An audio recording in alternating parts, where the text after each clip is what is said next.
Alright, so last week, as you may recall, we talked about propaganda games and the danger that they can pose, wrapping up with a short section at the end about the more worrisome threat posed by haphazard and lazy game design. This week, I'd like to provide an illustration. Ta-da! Please don't play this game. Not because it's reprehensible, not because it's racist. It is both of those things, but that's your place to judge for yourself. I say don't play this game because it is just plain boring. It's an unfun slog of an FPS that is so banal and brainless, even the most ardent shooter fans are going to have a hard time seeing it through to the end. Maybe if you're an aspiring designer and you want a great example of a poorly put together game for a learning experience. Maybe. And even then, Before we get into this, we do want to thank Mr. Rob Rath. He was a big help in putting this episode together, so many thanks to him. And now to the heart of it. What is happening in Mexico right now is a tragedy. It's a nation locked in a war that's rarely talked about north of the border. A war that is often dismissed as criminal activity because of the nature of its participants, and thus not afforded the attention it deserves. But make no mistake, the drug war is a very real war. 40,000 people have died in the last 5 years in this war. That's 10 times the number of US soldiers who've died in Iraq, or about a third as many Iraqi civilians. This is a war being fought not solely by the Mexican police, but by every branch of its armed services. And even though the use of the Army and the Marines in the last few years have done major damage to the drug cartels, the level of violence has only grown with each passing month. Today, most major security assessments see the destabilization caused by the drug war as a major threat to the Mexican government. But while those numbers may capture the scope of this war, it doesn't convey the horror that goes with it. You see, it's not a conventional war. No one's playing by the rules in this thing. Rape, torture, and kidnapping are all regular tools in this conflict. The battlegrounds are apartment blocks and neighborhoods. Children and families are both its victims and its weapons. And the worst part is, it's a conflict without end because neither side has a clear end goal. It's not like a war between two nations where one side can just surrender and then the other side will take over. The drug lords have no interest in controlling the country, and the Mexican government has no system in place for the narcos to surrender. It's just a complete mess. Now, when I heard that a game about this subject was coming out, I'll admit I was foolishly hopeful. I thought, this conflict gets so little publicity, and most of the major video game buying nations have very little involvement in it. We might have a chance to really get a game that tackles tough, complicated current events even-handedly and lets the player explore many of the larger questions that surround events like these. Questions that matter to all of us, no matter how far from these particular events we live. This sort of game could really make a difference. Naive, perhaps, but one can always hope. But instead, we got a game that neither respects the lives that have been lost in this conflict, nor the player themselves. Where do I even start?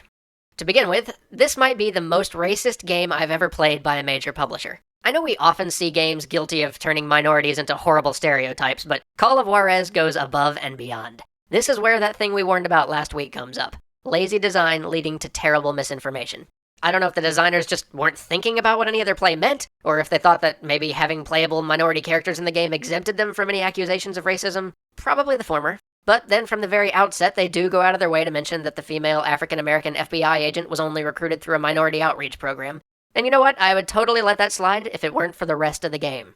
The entire game is about the evils of minorities, about their criminal behavior and how we should put them down. I know that sounds extreme, hyperbolic even, but bear with me for like 30 seconds. In Call of Juarez, the Cartel, you spend the entire game shooting waves of African Americans and Latinos. You shoot wave after wave after wave of them, pretty much to the point where it's dehumanizing. So here we have the clear start of that accidental indoctrination through lazy design thing we talked about before. But okay, Call of Juarez isn't the only game guilty of this. We said as much ourselves last week. But wait, I'm not done.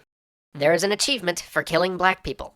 Early in the game, there's a level called Gangbang. No, I'm not kidding. Where you go to one of the poor districts of LA to incite gang violence. Not kidding again. On Gangbang, you're awarded a trophy for killing at least 40 people. And it is at this point that I should probably mention that this is the only level where every enemy is black. And yes, this is the only time you're given an achievement for killing enemies in a specific level of the game. The achievement's called Bad Guy. You can look it up. This is a perfect example of why, as a designer, you have to think about what your mechanics mean. But the lazy design extends even further, into the research. All throughout the game, there are small details that are just simply wrong. The characters in the game use the phrase gold or lead, but so far as I can tell, that's not a phrase that anyone actually says. The phrase is plata o plomo, silver or lead. It was coined by Pablo Escobar back in the 80s. You pretty much can't Google the drug war or spend 15 minutes on Wikipedia researching the topic without running into that phrase. There's no reason for not getting that right. As a designer, when you're dealing with real-world events, especially real-world events that involve the deaths of thousands of people and are still happening as we speak, there's no excuse for that lack of effort. Think of how much time and effort Gearbox Software invested in making the Brothers in Arms series as historically accurate as they possibly could. It showed respect for the subject matter, and helps to educate anyone who played the game. The guys at Creative Assembly and Paradox do exhaustive research on their games. fighting to make sure every minute detail is as accurate as possible, and their subject matter took place hundreds of years ago. By comparison, Techland completely degrades their subject matter by demonstrating how little it really matters to them, and commits the worst crime a designer can, willfully misinforming your audience.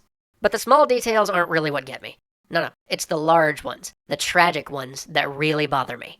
About a third of the way through the game, there's a level in a strip club called Candy Store. You're ostensibly going there to look for a missing stripper due to a narrative leap that I won't even try to explain. While going through the level, you casually strangle two of the strippers to get information out of them. And normally I'd spend the next paragraph railing against this casual violence toward disempowered women, but you know what? We're short on time, and it's honestly not even the worst part of the level. The worst part is the lie it frames about sex trafficking. To me, the kidnapping and sale of human beings into slavery to be exploited as sexual objects is one of the world's most heinous crimes. Tragically, it's become a very profitable activity for Mexican drug cartels. And Call of Juarez does bring the topic up, but even here, they couldn't be bothered to research the subject. In Call of Juarez, the cartel, they frame the question of sex trafficking as, Mexican drug dealers are crossing the border to steal our women. That is the most despicable perversion of truth I've seen in a game. That isn't how it happens. Mexican cartels don't come to the US to kidnap women. That doesn't even make sense. Kidnapping American women to sell in Mexico would be insanely risky on their part, and far less profitable than doing it the other way around. The overwhelming majority of sex trafficking between Mexico and the United States involves Mexican women being kidnapped and then sold in the US. And yet, in Call of Juarez, they chose to falsify this. Maybe this was done out of sloth, or maybe out of some idea that the game would sell better in the States if they played off our basest fears and tactfully avoided implying that some portion of the US might in some way be complicit in this activity. But you know what? We're big enough to take it, and if not, well, that's our problem. But as a game designer, your audience trusts you. It's your responsibility not to betray that trust.